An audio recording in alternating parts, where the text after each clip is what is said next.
লড়াইয়ের ময়দানে বন্ধুরা যখন বলে এই সুরজ, যদি মায়ের চোখে লাগিস তাহলে লড়বি আয়, আমি তাদের সঙ্গে লড়তে চাই, কিন্তু কিন্তু হেরে যায়। কেন কেন কেন কেন? তুমি কি আমার মাতৃদুগ্ধ পান করাওনি? কে বললো তোকে আমি তোদের মাতৃদুগ্ধ পান করাইনি? হ্যাঁ করিয়েছি তো, আমি তোদের 3 ভাই বোনকে। তাহলে তাহলে কেন আমি দুর্বল হয়ে পড়ি? কেন আমার সর্বাঙ্গ জ্বালা করে? কেন আমি হারিয়ে গেল স্মৃতিশক্তি? কেন কেন কেন? বলো না ম্যাম, বলো না।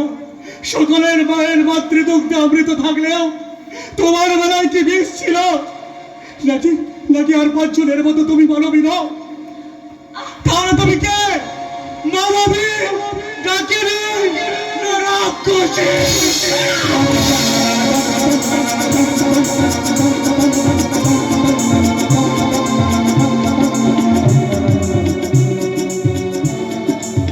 গর্ভধারিণী মাকে এই কথা বলতে তো লজ্জা করলো না? শিক্ষা, এই তোর বিবেক মনুষ্যত্ব হারিয়ে ফেলেছি ম্যাম, হারিয়ে ফেলেছি।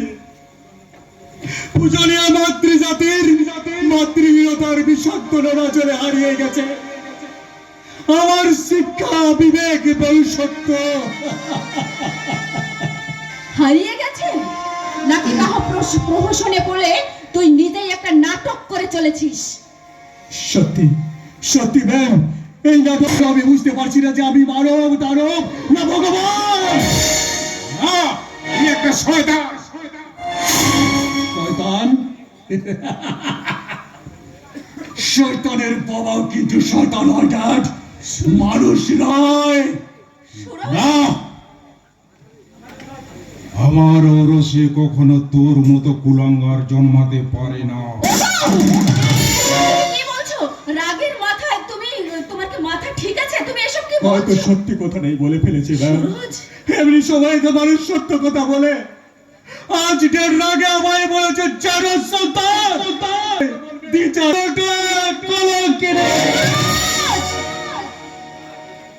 এমনি রাগে একদিন হয়তো তুমি ড্যাডের খাবারে বেশ মিশিয়ে দেবে, নয়তো ঘুমন্ত ড্যাডের গলায় চালিয়ে দেবে পড়ানো চুরে।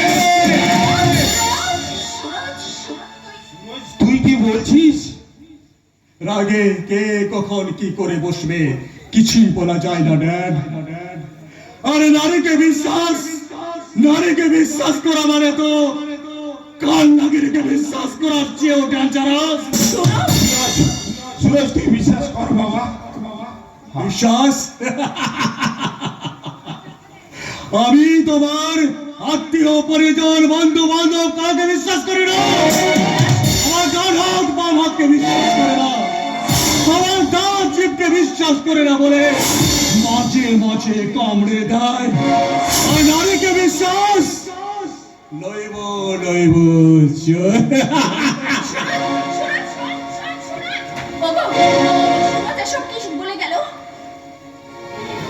বুঝিয়ে দিয়ে গেল যে একদিন তুমি হবে আমার মৃত্যুর কারণ। আজ 30টা বছর তোমার সঙ্গে ঘর করেছি, এরপরেও তুমি এমন মনে হচ্ছে তোমার? আচ্ছা আচ্ছা, তুমি কি বিশ্বাস করতে পারছো না যে আমরা দুজন সারা জীবনের সঙ্গী? একে অপরের সঙ্গী হওয়া যায় পরমা, কিন্তু মরণের সঙ্গী নয়। বলতে পারে আজ রাতেই তুমি আমায় মেরে দেবে না, আমি তোমায় মেরে দেব না। এমনি হবে।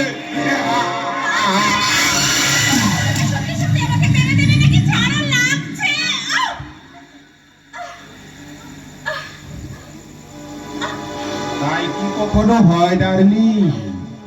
তবে তোমার ছেলে সুরজের কথা শুনে আমি খেলার আগে একটু নেট প্র্যাকটিসটা করে গেলাম। তুমি কি বলছো গো? সুরজ তোমার ঔরসজাত সন্তান নয় বলে তুমি তাকে খুন করতে চাইছো? তুমি তুমি এত নিচে নেমে গেছো, তুমি এত নীচ। তুমি শয়তান জানতাম, তুমি শয়তানি করো তাও জানতাম, কিন্তু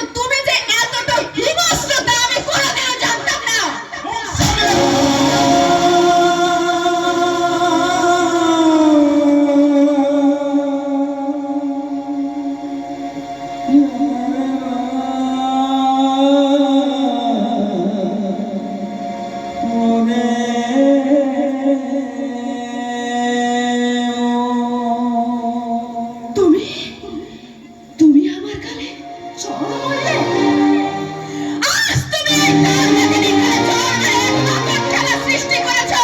একটা কথা তুমি কান খুলে শুনে রাখো, সংসার সুখে হয় রমণীর গুণে, আর সেই রমণী যদি কালনাগিনী হয় তাহলে এইসব বিশ্ব সংসার ধ্বংস হবে বেশি সময় লাগে না।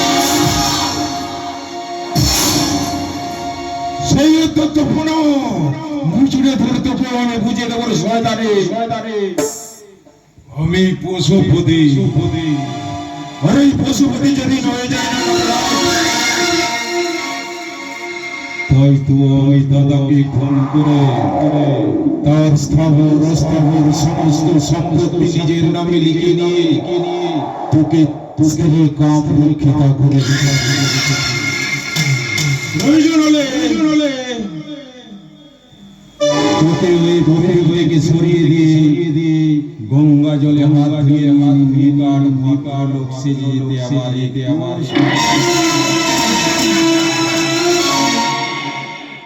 আমি বলছি অসুবিধা হবে, কারণ বাইরে আমাদের বিরুদ্ধে গণ অভ্যুত্থান শুরু হয়েছে। এখন তোমরা যদি ঘরের ভিতরে নিজেদের মধ্যে বিবাদ সৃষ্টি করো। সুরজ, তোকে আমি আগেও বলেছি আর এখনো বলছি, আগে ঘরের শত্রুকে শেষ করার ব্যবস্থা কর, নইলে কখনোই বাইরের লড়াই জয়ী হওয়া যায় না।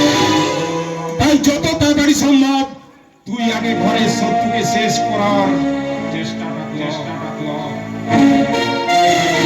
মায়ের আগে সুইটিকে শেষ করা উচিত, কারণ ও যেভাবে বংশের মান সম্মান নিয়ে ছিনিমিনি খেলছে তাতে আগামী দিনে চলার পথ কোনটা মুক্ত রাখতে পথের কাঁটাকে আমি সব করে দেব। কারণ দুষ্টু গরুর চেয়ে শূন্য গোয়াল অনেক ভালো। শূন্য যদি থাকে তাহলে গোয়ালটার কি প্রয়োজন আছে দাদা?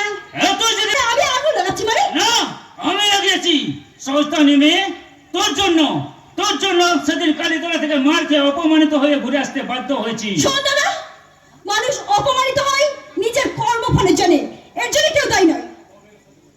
তোকে রে শয়তানি,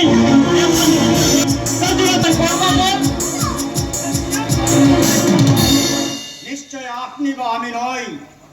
তার মানে মানে এই সুন্দর ছবিটা কালকের পেপারে ছাপা হবে, আপনারা দেখেই দেশের জনগণ ঠিক করবে এটা সুইটি দেবীর ভাগ্য নাকি তার কর্মফল, নাকি আপনার দুর্ভাগ্য আর কুকর্মের ফল। এই ছবি ব্যাপারে ছাপা হবে। আপনার ছবি করে আমি দেওয়ালে টাঙিয়ে দেবো সংবাদে। ভুলো কাজটি করবেন না সিরাজ বাবু, তাহলে সবকিছু খেটে খাওয়া হয়ে যাবে। কেন? তখন আপনাদের বাপ চুদ্দ পুরুষকে কেউ বাঁচাতে পারবে না। কেন? এমনিতে আজকের পেপারে যা বেরিয়েছে তাতে সারা দেশ উত্তাল হয়ে গেছে। তারপরেও সাংবাদিকের কিছু হয়ে গেলে প্রমাণ হয়ে যাবে যে আপনারাও কাজ করেছেন। কখন আপনাদের গলায় ফাঁসির দড়ি। ওই ফাঁসির দড়ি তো আপনি গলায় পরবেন না ম্যাডাম, তাহলে এখানে দাঁড়িয়ে আছেন কেন?